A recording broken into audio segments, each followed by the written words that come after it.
Victory wings ప్రేక్షకులకు నమస్కారం. ఈరోజు ప్రముఖ రాజకీయవేత్త, మన విశిష్ట అతిథి శ్రీ ప్రొద్దుటూరి సుదర్శన్ రెడ్డి గారు ఉన్నారు. ఆయన గురించి, ఆయన చేసిన సేవల గురించి ఆయన మాట్లాడిన విందాం. సార్ నమస్కారం. సార్ నమస్కారం.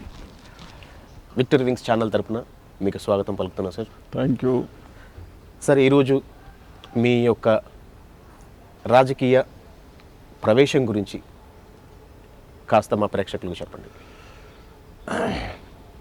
నేను నా బాల్యంలోనే ఎడ్యుకేషన్ చేస్తూ ఉండగా చాలా అంటే ఎడ్యుకేషను మాకు స్కూల్స్ లేక కూడా మేము నడుచుకుంటూ పోయేవాళ్ళం గ్రామాల నుంచి. అలా ఎడ్యుకేషన్ చేసి బహుశా అప్పుడు నాకు మెడిసిన్లో వరంగల్లో 6,250 రూపీస్ ఆఫ్టర్ 12th తర్వాత కడితే నాకు సీట్ వచ్చేది. మా పేరెంట్స్ ఒప్పుకున్నారు, ఫాదర్ మీరు ఏం కట్టేస్తాం మీరు అంటే, నేను ఈ డాక్టర్ నాకు వద్దులే, నేను ఫస్ట్ ఏమో బిజినెస్ చేయాలని డిసైడ్ అయ్యాను. ఓకే. బిజినెస్ చేశాం. బిజినెస్ చేసిన తర్వాత ఒక సర్టన్ లిమిట్ తర్వాత సిస్టమ్స్ చూసి, నేను బిజినెస్లో ఉన్నాను కానీ ప్రజలకు చేయాలన్నా కేవలం చిన్న చిన్న హెల్ప్ సాయాలో చేయగలుగుతాం కానీ సిస్టంలో చేయలేము. ఓకే. దీనికి ఏది బేసు అని ఆలోచించాం. దీనికి రాజకీయం బేసు. రాజకీయాలు అవసరం ఉంటే ప్రజలకు ప్రాజెక్టు కట్టించవచ్చు, మంచి మంచి ఎడ్యుకేషన్ ఇవ్వచ్చు, మెడికల్ కాలేజీలు కట్టవచ్చు, ఇంజనీరింగ్ కాలేజీలు కట్టవచ్చు. దీంట్లో ఉంటేనే బాగుంటుందని డిసిషన్ తీసుకొని అప్పుడు నేను రాజకీయంలో 85-86లో రావడం జరిగింది.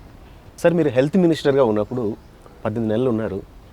ఆ టైంలోనే చాలా విప్లవాత్మకమైన మార్పులు తీసుకొచ్చారు. ఇప్పటికీ నీమ్స్కి వెళ్తే అక్కడ నిజంగా మీ పేరే వినబడుతూ ఉంటుంది సార్. అది ఎవరైనా పర్లా. సో నీమ్స్లో మీరు చేసినటువంటి ఆ మార్పులు, తీసుకున్న సాహసోపేతమైన నిర్ణయాల గురించి మా ప్రేక్షకులు కాస్త చెప్పండి.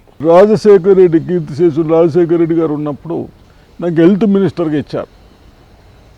హెల్త్ మినిస్టర్గా ఇచ్చిన తర్వాత నేను అన్ని విధాలుగా అనుభవం ఉన్నవాడిని కాబట్టి నా ప్రజలకు ఆరోగ్యం బాగోలేదని హాస్పిటల్స్కి వస్తారు, వాళ్ళని ఎలా ట్రీట్మెంట్ చేస్తే బాగుంటుంది, ఏ డాక్టర్స్ చేస్తే బాగుంటుందని ఆలోచించి అప్పుడు నీమ్స్లో మంచి డాక్టర్స్ ఉండేవాళ్ళు, హాస్పిటల్లో కూడా అన్ని సౌకర్యాలు ఉండేవి కాబట్టి సెక్రటరీ జె సత్యనారాయణ కూడా ఉండే. అప్పుడు నాకు హెల్త్ మినిస్టర్గా ఉన్నప్పుడు జె సత్యనారాయణ గారు కూడా సెక్రటరీగా ఉన్నారు.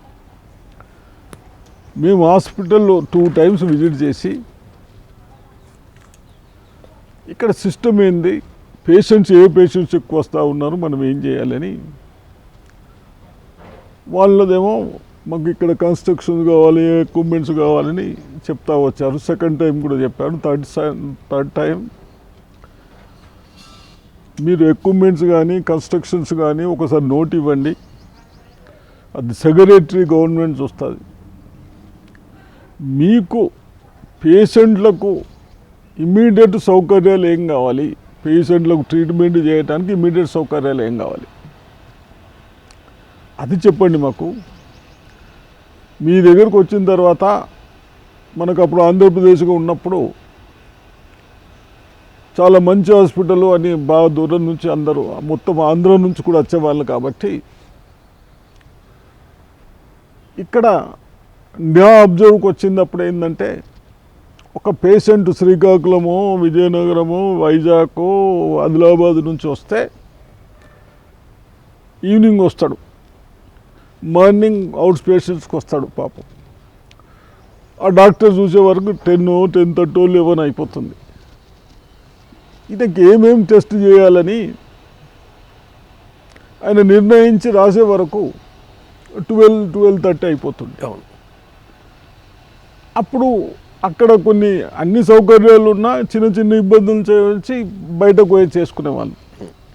సేమ్ డే రాకుండా నెక్స్ట్ డే సేమ్ డే వచ్చినా సాయంత్రం వరకు వస్తుంది, 4 o'clock డాక్టర్స్ డ్యూటీ అయిపోతుంది. నెక్స్ట్ డే రౌండ్స్ చేస్తారు, థర్డ్ డే వస్తారు వాళ్ళు మళ్ళీ. ఆ పేషెంట్ 3 days ఉండవలసి వస్తుంది.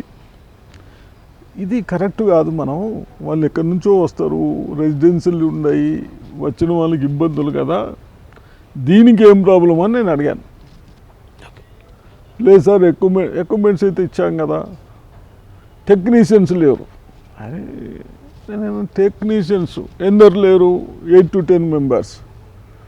ఏం సాలరీ? 8 to 10,000 ఉంటుంది. సరే, గవర్నమెంట్లో ప్రొవిజన్ ఉన్నా లేకున్నా మేము ఇస్తాము, మీరు ఇమ్మీడియట్ అపాయింట్మెంట్ చేయమని చెప్పి కండిషన్స్ పెట్టాం. నా పేషెంట్స్ వచ్చిన వాళ్ళు ఇమ్మీడియట్ సేమ్ డే రిపోర్ట్స్ ఇవ్వాలి, సేమ్ డే 4 o'clock వరకు డాక్టర్ దగ్గర వెళ్ళాలి, ప్రిస్క్రిప్షన్స్ రాసుకోవాలి, మెడిసిన్స్ రాసుకొని వెళ్ళిపోవాలి. అది ఈ విధంగా చెయ్యండి అంటే ఒక డాక్టర్ దాంట్లో ఇవన్నీ చేయొచ్చు సార్. మీరు టెక్నీషియన్స్ అయితే మేము 2 daysలో అపాయింట్మెంట్ చేసేస్తాం. ఆ డాక్టరు శేజగిరిరావు అని డాక్టర్, ఆయన హార్ట్ స్పెషలిస్ట్. వారు ఏం చెప్పారు, సార్ మేము ఇప్పుడు మాకు ఏంది చెప్పండి, ఏం సంకోచల మధ్య ఏది డిస్కషన్ చేస్తే తప్పులేదు కదా. లేదు సార్, మేము ఈవినింగ్ మా డ్యూటీ అయిన తర్వాత మాకు మాకు కొన్ని రూమ్స్ అలాట్ చేయండి,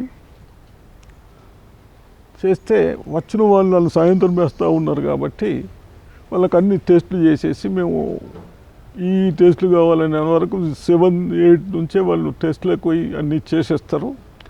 రిపోర్ట్స్ 1-2 లోపల వచ్చేస్తుంది, మేము ప్రిస్క్రిప్షన్ రాసి ఇవ్వడానికి ఇబ్బంది ఉండదు సార్ అని. ఇప్పుడు మనం ప్రాక్టీస్ చేయడానికి వీల్లేదని ఉండే రూల్స్. నేనేం చెప్పాను, సరే మీరు ప్రాక్టీస్ చేయండి, ఈవినింగ్ రూమ్ అలాట్ చేశాము. అప్పుడు 400-300 తీసుకుంటే హాస్పిటల్కు 100 ఇవ్వండి, మీరు 200 తీసుకోండి, ఎస్ గో హెడ్ అని అదే రోజు స్టార్ట్ చేసుకోవచ్చు. అట్లా అంటే చేసే విధానాలు అంటే ఇంత చేసి ఇందరు డాక్టర్లను పెట్టుకొని ఇంత హాస్పిటల్ కట్టుకొని ఏమంటారు, టెక్నీషియన్స్ లేరు అంటే ఇట్లా సిస్టమ్ ఇన్వాల్వ్మెంట్ అయితేనే కానీ సిస్టమ్ పనిచేయదు. నేను అనేది ఏంటంటే ఇన్వాల్వ్మెంట్. ఏం డాక్టర్ గారు అంటే మేమేం చేయాలి సార్, మీరు ఇష్టమేం చేస్తామంటారు. ఇచ్చేటప్పుడు అన్ని సౌకర్యాలు చేయాలి కాబట్టి ఆ విధంగా ఆ నియమ్స్ని చేశాం. Thank you sir.